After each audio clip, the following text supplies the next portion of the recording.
Hi everyone, welcome again. So in this video, I'm going to tell you about the basic difference between SQL and SQL Star Plus. So basically, what is a SQL? It's a structured query language, and SQL is basically used to give a query, to write a query according to a perception. Whatever the data that we want from the DB, to write a query for the data. But how the SQL statement executes, how it get the work done, and how it get the content from the DB, how it does. So it's all the responsibility of this SQL Star Plus. Okay, so now let us discuss the differences between these two with the help of this example over here.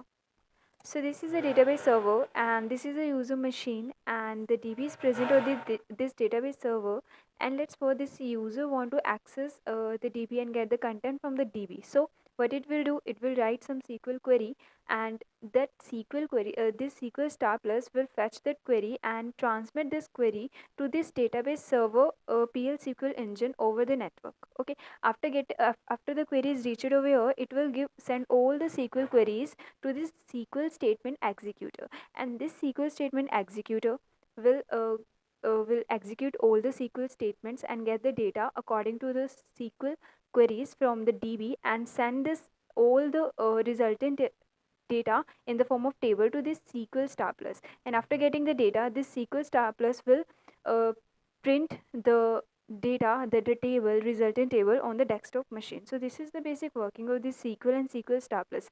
SQL is just concerned about writing the query, but how that query executes and get the content from the DB, it's all the responsibility of this SQL Star Plus. Okay, so I have written something over here. I think it by reading this, you will get a clear idea about these differences between these two over here.